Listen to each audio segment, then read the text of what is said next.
এই ভিডিওটি investing purpose এবং অবশ্যই লং টার্ম ইনভেস্টরদের জন্য। তো এই ভিডিওতে কয়েকটি স্টক নিয়ে কথা বলা হবে যেগুলো রেলওয়ে সেক্টরে কাজ করে। তো রেলওয়ে সেক্টরটা ইদানিং প্রচণ্ড বুলিশ সেক্টর। তো রেলওয়ে সেক্টরের মধ্যে কিন্তু এক একটা কোম্পানি এক এক ধরনের কাজ করে। কেউ ইলেকট্রিফিকেশনের কাজ করে, কেউ ইনফ্রাস্ট্রাকচার নিয়ে কাজ করে, কেউ রেল বানায়, রেলের যে বগি বানায়, কেউ রেলের সার্ভিস প্রোভাইড করে। তো আপাতত যে কোম্পানিগুলোর মধ্যে গতি দেখা যাচ্ছে, যে কোম্পানিগুলো বেশি ব্যবসা পাচ্ছে, সেগুলো হলো যারা ইনফ্রাস্ট্রাকচার নিয়ে কাজ করে, যারা রেল লাইন বানাতে পারে, যারা রেলের স্টেশনগুলো তৈরি করতে পারে, যারা ইলেকট্রিফিকেশনে কাজ করতে পারে, মানে ওভারঅল ইনফ্রাস্ট্রাকচার নিয়ে যারা কাজ করছে আর কি, সেই কোম্পানিগুলোর কিন্তু ইদানিং কাজ প্রচণ্ড হারে বেড়েছে আর কি। তাদের অর্ডার বুকগুলো দেখলেই বুঝতে পারবেন। আর এ ধরনের কোম্পানিগুলোর মধ্যেই কিন্তু গতি এসেছে। আপনি যদি দেখেন যে আরভিএনএল, আরকন ইন্টারন্যাশনাল, এরা ইনফ্রাস্ট্রাকচার নিয়ে কাজ করে, তো এদের মধ্যে কিন্তু গতি এসেছে। আর আইআরএফসি, এরা লোন প্রোভাইডের কাজ করে। যখনই ডেভেলপমেন্টের কাজ হবে, ইনফ্রাস্ট্রাকচারের কাজ হবে, তখন টাকার দরকার হবে, যেটা তারা প্রোভাইড করে, লোন প্রোভাইডের কাজ করে। তো এ ধরনের কোম্পানিগুলোতে কিন্তু অলরেডি গতি এসেছে। কিন্তু যে কোম্পানিগুলো পরবর্তী যে ধাপগুলো হবে, যখন রেল লাইনের সংখ্যা বাড়বে, রেল স্টেশনের সংখ্যা বাড়বে, তখন আরও নতুন নতুন রেল বানাতে হবে। তো যে কোম্পানিগুলো রেলের বগি বানায়, তাদের তখন ব্যবসা বাড়বে। আবার যারা রেলের সংখ্যা যখন বাড়বে, তখন যে যাত্রীদের পরিষেবার ব্যাপারটা, সেটা আর একটা কোম্পানি দেখে, কতগুলো কোম্পানি দেখে, সেই কোম্পানিগুলো তখন ব্যবসা বৃদ্ধি হবে, যেগুলো কিন্তু পরবর্তী ধাপ। তো এই যারা লং টার্ম ইনভেস্টর, মানে ভবিষ্যতের কথা ভেবে আর কি ইনভেস্টমেন্ট করেন লং টার্মের জন্য, তাদের কিন্তু এই ব্যাপারগুলো মাথায় রাখতে হয় যে কোন ব্যবসাটা ভবিষ্যতে বাড়তে পারে। তো আপাতত যদি আপনি রেলওয়ে সেক্টরে দেখেন আর কি, যারা ইনফ্রাস্ট্রাকচার নিয়ে কাজ করে রেলওয়ে সেক্টরের কোম্পানিগুলো, তাদের মধ্যে গতি এসেছে। কিন্তু যারা রেল বানাবে বা রেলে পরিষেবা দেবে, সেই কোম্পানিগুলোর মধ্যে কিন্তু এখনও গতি আসা বাকি রয়েছে। ভবিষ্যতে যখন রেলের সংখ্যা বাড়বে, যাত্রীর সংখ্যা বাড়বে, তখন যে কোম্পানিগুলো সুবিধা পাবে আর কি, সে ধরনের কোম্পানি নিয়ে আলোচনা করা হবে, যেগুলোর গতি এখনও আসেনি। ভবিষ্যতে কিন্তু এগুলোর গতি, মানে এদের কিন্তু ব্যবসা বৃদ্ধি হবে। তো যাই হোক, এই ভিডিওটি সেরকম 3টি কোম্পানি নিয়ে পরিচয় করে দেওয়া হবে। এদের যে ফান্ডামেন্টাল, ফিনান্সিয়াল, বিজনেস সব কিছু নিয়ে একটা ওভারভিউ নিয়ে নেওয়া হবে। এতে এই কোম্পানিগুলো সম্বন্ধে একটা ধারণা আসবে এবং সিদ্ধান্ত নিতে সুবিধা হবে যে এই কোম্পানিগুলোকে লং টার্মের জন্য পোর্টফোলিওতে অ্যাড করা যায় কি না। তো অবশ্যই এগুলো কোনো ধরনের রিকমেন্ডেশন নয়, এগুলো স্টাডি পারপাসে থাকে। তো এই কোম্পানিগুলোর আর কি ওভারঅল সিচুয়েশন কী রয়েছে আর কি, সেগুলো দেখার জন্য। তো যাই হোক, চলে আসি কোম্পানিগুলোর পরিচয়। তো প্রথমে যে কোম্পানিটি, জুপিটার ওয়াগন, যারা ওয়াগন তৈরির ক্ষেত্রে, ওয়াগন বলতে যে বগিগুলো হয়, তো সেই বগিগুলো তৈরি করার ক্ষেত্রে কিংবা যে পার্টসগুলো হয় আর কি, রেলের পার্টসগুলো, যন্ত্রাংশ তৈরি করার ক্ষেত্রে কিন্তু এরা মানে লিডার কোম্পানি আর কি। এরাই কিন্তু মার্কেটে রয়েছে। দেখুন, নামই হচ্ছে জুপিটার ওয়াগন। আপনি যদি দেখেন যে বিভিন্ন ধরনের ওয়াগনগুলো হয়, open wagon, covered wagon, flat wagon, hopper wagon, বিভিন্ন ধরনের ওয়াগন কিন্তু বানায় তারা, ছবিতে দেখতে পাচ্ছেন। তারপরে ওয়াগন যে অ্যাক্সেসরিজগুলো হয়, বিভিন্ন যন্ত্রাংশগুলো হয়, সেগুলো তারা তৈরি করে। তারপরে প্যাসেঞ্জার কোচগুলো যেগুলো হয়, সেগুলো তারা তৈরি করে। Train, passenger coach, metro coach, বিভিন্ন ধরনের কোচগুলো তারা তৈরি করে। তারপরে প্যাসেঞ্জার কোচের বা মেট্রো কোচের যে অ্যাক্সেসরিজগুলো হয়, যে যন্ত্রাংশগুলো হয়, সেগুলো তারা তৈরি করে। এছাড়াও কিন্তু তারা রেল লাইন তৈরির ক্ষেত্রে কিন্তু তারাও এক্সপার্ট রয়েছে, যে লাইন পাতানোর ক্ষেত্রে। তো এগুলো ছাড়াও, রেল লাইন ছাড়াও কিন্তু তাদের অন্য কাজও রয়েছে, যে লোডার বডিগুলো রয়েছে, ট্র্যাকগুলো রয়েছে, সেগুলোর যে বডিটা আর কি, তারা কিন্তু তৈরি করে, যেগুলোকে টিপার বডিজ বলে, ট্যাঙ্কার বডিজ বলে, বাল্কার বডিজ বলে, লোড কার্গো বডিজ বলে। তো এ ধরনের কন্টেইনারগুলো, সেগুলো তারা তৈরি করে। এছাড়াও কিন্তু বর্তমানে ইলেকট্রিক ভেহিক্যাল সেগমেন্টেও কিন্তু তারা মানে নেমেছে আর কি, কমার্শিয়াল যে ইলেকট্রিক ভেহিক্যালগুলোর ক্ষেত্রে।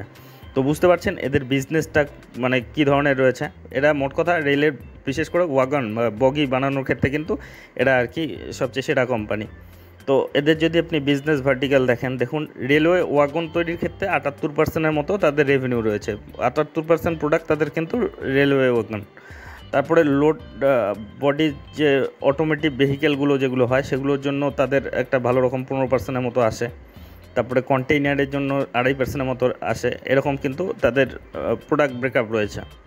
তো গোটা বিজনেসটাই আপাতত আমাদের ডোমেস্টিক লেভেলেই রয়েছে, ডোমেস্টিক আমাদের ইন্ডিয়ার মধ্যেই রয়েছে। আর মানে পুরোটাই কিন্তু কমার্শিয়াল সেগমেন্টে, কমার্শিয়াল ভেহিক্যাল সেগমেন্টে এরা কাজ করে। কাস্টমার ওয়াইজ যদি ব্রেকআপ দেখেন, দেখুন টাটা মোটর মতো বড় কোম্পানি এদের ক্লায়েন্ট রয়েছে। তারপরে ইন্ডিয়ান রেলওয়ে তো রয়েছে, ইন্ডিয়ান রেলওয়ে রয়েছে 14%-এর মতো, টাটা মোটর রয়েছে 56%-এর মতো। তারপরে আপনার অন্যান্য ক্ষেত্রে মোটামুটি বাকিটা রয়েছে। তো বুঝতে পারছেন এদের যে ব্রেকআপগুলো আর কি। তো এই কোম্পানি কেমন পারফরমেন্স দিচ্ছে দেখুন, এটা খুব একটা বেশি দিন হলো না কিন্তু মার্কেটে নামার। আপনি যদি দেখেন 2022 থেকেই রয়েছে, তো তখন থেকে এখন পর্যন্ত 1200% কিন্তু সুন্দর রিটার্ন দিয়েছে। মানে পুরো সেক্টরটাতেই কিন্তু দুর্দান্ত গতিগত 1 মাসের রিটার্ন, 6 মাসের রিটার্ন দেখুন 87% মতো, 1 বছরে 283% মতো, 5 বছরে মানে অল টাইমে আর কি, এদের 5 বছরও হয়নি, তখন থেকে এখন পর্যন্ত কিন্তু 1200% রিটার্ন রয়েছে। তো বিশেষজ্ঞরা যেটা বলছে যে এই কোম্পানির বিজনেস কিন্তু যত দিন যাবে তত কিন্তু বৃদ্ধি হবে। যখনই রেলওয়ে ইনফ্রাস্ট্রাকচারটা উন্নত হয়ে যাবে, যখন রেলের সংখ্যা বাড়াতে হবে, তখন কিন্তু এদের কাজ পড়বে। তো সেক্ষেত্রে এই কোম্পানির কিন্তু ভবিষ্যতে ব্যবসা বৃদ্ধি হওয়ার প্রচণ্ড সম্ভাবনা রয়েছে। এর যদি আপাতত আপনি ডেটাগুলো দেখেন, অলরেডি এদের মধ্যে গতি এসে গিয়েছে। মার্কেট ক্যাপিটাল 28,696 কোটি, মানে মিড ক্যাপ কোম্পানিতে পরিণত হয়ে গিয়েছে, ছোটো মিড ক্যাপ। পি রয়েছে ইদানিং, পিটা হাইয়ে চলে গিয়েছে, 86 মতো রয়েছে। রিটার্ন অন ইকুইটি 27% মতো রয়েছে। বুক ভ্যালু 39 রয়েছে, বর্তমানে 600 মানে 700 টাকার নিচে চলছে আর কি, 700 টাকার আশেপাশে। ফেস ভ্যালু 10ই রয়েছে, ডিভিডেন্ডও দিচ্ছে। এদের যদি বিজনেসটা দেখেন, দেখুন 2019-এ এদের 216 কোটি ছিল, তারপরে 126 কোটি হলো, তখন কোভিড টাইম ছিল। তারপরে দেখুন 996 কোটি, 2022-এ সেটা 1100 কোটি হলো, 2023-এ সেটা 2000 কোটি হলো, এখন 3600 কোটি। মানে কী হারে তাদের বিজনেস বৃদ্ধি পাচ্ছে সেটা বুঝতেই পারছেন।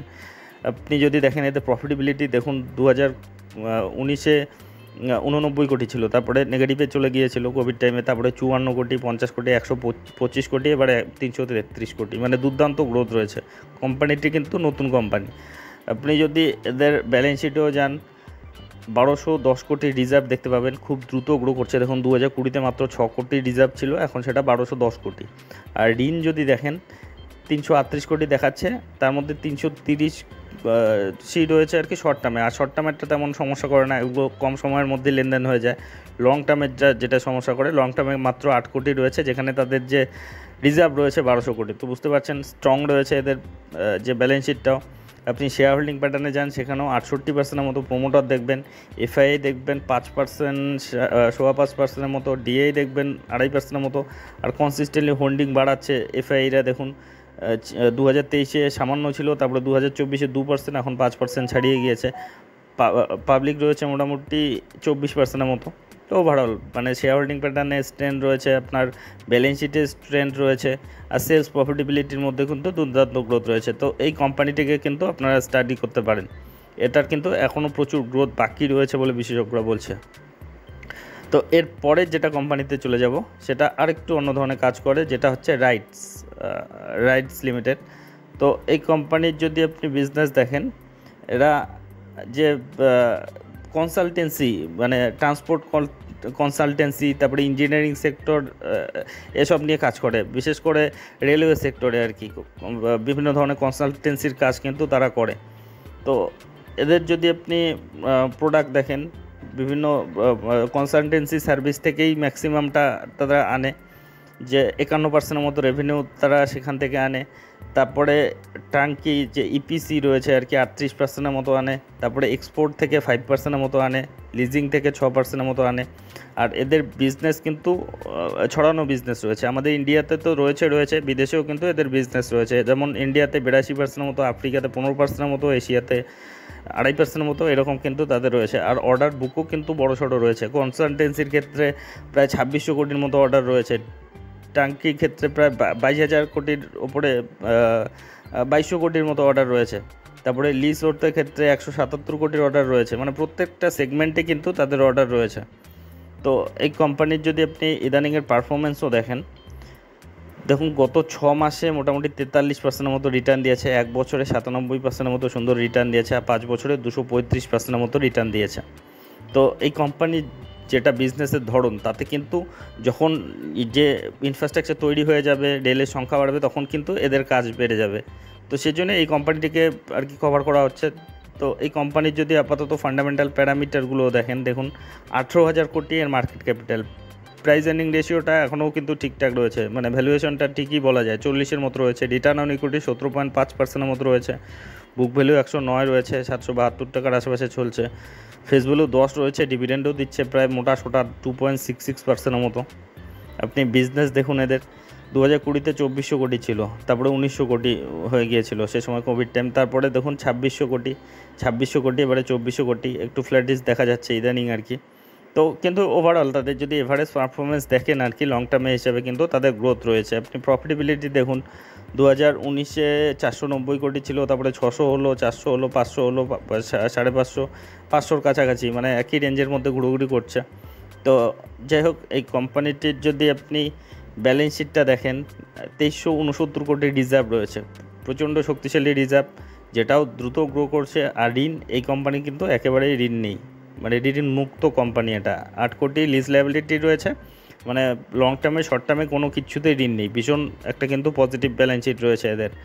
আপনি শেয়ার হোল্ডিং প্যাটার্নে যান, সেখানেও দেখতে পারবেন স্ট্রেন্থ দেখুন 72%-এর উপরে রয়েছে প্রোমোটর, এফআই রয়েছে 4%-এর উপরে, ডিআই রয়েছে 11%-এর উপরে।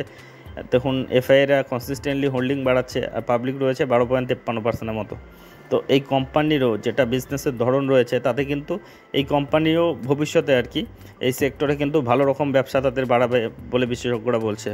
তো এই কোম্পানির ডেটাগুলোর মধ্যেও কিন্তু পজিটিভিটি রয়েছে, মানে ইদানিং বিজনেসটা ফ্ল্যাটিশ, কিন্তু পরবর্তীতে যখন আমাদের যখন রেলের সংখ্যা বেড়ে যাবে, সেরকম মানে দরকার হবে আর কি এদের কাজের, তখন কিন্তু এদের বিজনেসটা বেড়ে যাবে।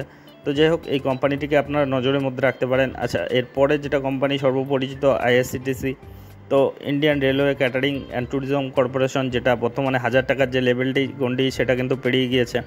তো এটারও যদি পারফরমেন্স দেখেন, গত 6 মাসে 7%-এর মতো, গত 1 বছরে 67%-এর মতো রিটার্ন, আর 5 বছরে 500%-এর উপরে রিটার্ন, সুন্দর রিটার্নের মধ্যে রয়েছে। বহুত দিন কিন্তু একটা কারেকশন ফেজে ছিল, কনসলিডেশন ফেজে ছিল, ইদানিং কিন্তু পুরনো যেটা হাই আর কি তার কাছাকাছি প্রায় চলে এসেছে।